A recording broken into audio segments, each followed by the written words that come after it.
Kato 102.3 and Night Ranger, Sister Christian, here on a Monday morning. Mr. Kato, and boy, coming up on October 5th, it's going to be so much fun. The Icons Tour is coming to the Choctaw Casino Resort in Durant, and it's going to be headlined by the Commodores along with the Pointer Sisters and the Spinners, and we're excited to have on with me this morning Ruth Pointer from the incredible Pointer Sisters. And Ruth, I appreciate the time. It's great to talk to you. Excited about this show coming to the Choctaw Casino Resort in Durant. All right, so for those who don't know how this all got started, tell us how this tour got put together. Did somebody reach out to you and say, hey, would you guys like to be part of this, or how did it work? Well, it doesn't happen exactly like that. So, I mean, I have an agent and manager, and at this point in my life, I just kind of pick and choose, what I feel like I'm capable of doing and what I want to do. And it was presented to me, and so I said, yeah, I'd like to do that. I don't do these big, long tours like me and my sisters used to do for months and weeks at a time, It's just too much. And traveling has become so different than the way it was back then. So, I try to limit myself to what I really feel like I want to do. Talking to Ruth Pointer from the Pointer Sisters, be part of this big Icons show coming up with the Commodores and the Spinners October 5th at the Choctaw Casino in Durant. By the way, I'm sure you're aware of this, but it's 50 years ago you got that Grammy in country music. Can you believe it's been that long? Wow. No, it's really hard to believe, but yeah, it was very exciting, and we were very surprised and very grateful. Song was Fairy Tale, if I'm not mistaken, right? Yeah, my sisters, Rita and Bonnie, wrote that song. Yeah, wow. All right, so it's been a tremendous career. There's a couple of things I want to go back and talk about. I want to talk about Fire, because this, of course, the Bruce Springsteen song. I want to talk about this story. When this was first pitched to you, now did Richard Perry pitch this to you, or how did that come about? Yes, Richard Perry did pitch that to us. We were in the middle of recording an album, and Richard said, I got this cute little song written by Bruce Springsteen that he's performed live, but he's never recorded it. I'm going to play it for you and see what you think. And he played it, and we were like, yeah, that's cute. We should do that. Yeah.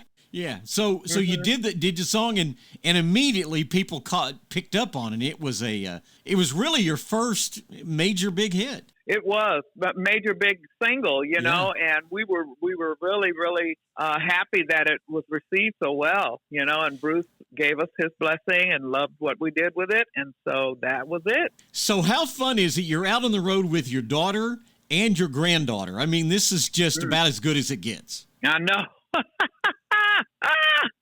Yeah, it's pretty exciting, and it's a lot of fun, and it keeps me moving and keeps me youthful, and we just enjoy each other. I was actually pregnant with my daughter Isa on the road with my sisters, and of course my granddaughter is all she knows of me and my sisters is our music. And so, they didn't come in this thing cold, right. They that's all they've ever known of me and my sisters. And so, I mean, I'm sure it was a little daunting and challenging for them. Maybe, they were a little scared of it at first, and so was I, because, I mean, they're not my sisters, right. And we don't have the same type of bond, but they're a lot of fun. They're wonderful women. They're talented, and we just have a good time together.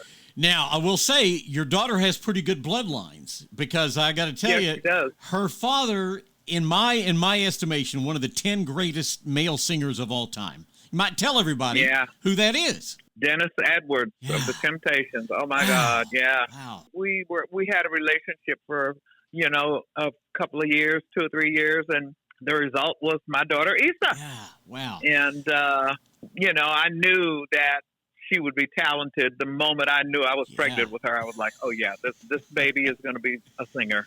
Yeah, I mean, you think about Jackie Wilson, Sam Cooke, Marvin Gaye, Dennis Edwards. You put those all right there in that same category. Just Oh, I would. Oh, yeah, definitely. just amazing. Yeah. All right, so let's talk about the show and what people can expect. Obviously, you're going to hear the hits. Do you go way back in the repertoire, and do you maybe do some covers along the way, or is it all the Pointer Sisters hits? It's mostly the Pointer Sisters hits. We do one Aretha cover where we sing, and I'm not even sure if it's in this particular lineup, because depending on how much time each show gives us, we have to limit a certain amount of songs. But we don't go back too far into the Pointer Sisters repertoire, because me and my sisters, like I said earlier, we had a very, very special bond because we grew up together. And, me and my daughter and my granddaughter, of course, we have a special bond as well, but it's just not the same. And things that me and my sisters could do, I know that me and my daughter and my granddaughter could not do. Right. Me and my sisters had vocal ranges and vocal acrobatics and things that we did because we had been doing it all our lives together, and we didn't even have to rehearse it or tell each other what we were going to do. We just instinctively knew.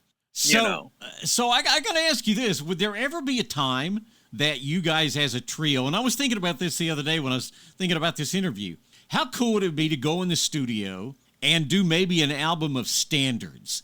Some of the old, some Ella stuff and stuff. Would that not just be magical to do? Could you guys go in the studio and do something like that?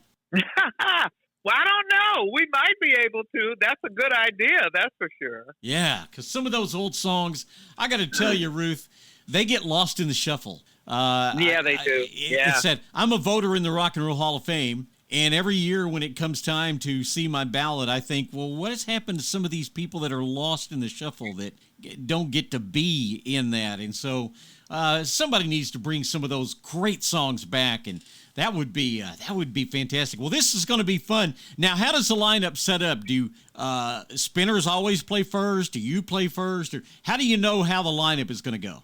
I don't really know the lineup until we are probably getting ready to do the show. Maybe the day before when I get a current itinerary. Right. Because it changes from venue to venue. So I'm not sure who's going to be first in at Choctaw. I'm not sure, but hey, I'm sure however it is, it'll be fine. Yeah. One final question. Talking to Ruth Pointer from the Pointer Sisters, you spend most of your time. I know you guys grew up in Oakland. Where do you spend most of your time now? Now I live in Massachusetts, a very small town called Hopedale. Well, now that's a culture shock from there to there. Ooh, and it was too, honey. Let me tell you, it was definitely a culture shock.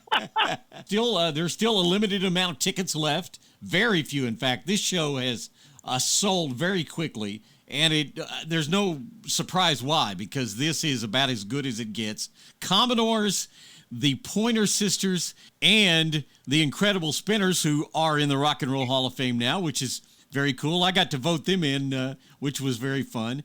And this will be fun, so grab up your tickets. Boy, this has been a treat for me. Going to be a fun night, and enjoy it, and enjoy the rest of this tour, okay? Thank you so much. All right, Ruth Pointer from the Pointer Sisters. That was fun. All right, great songs coming up.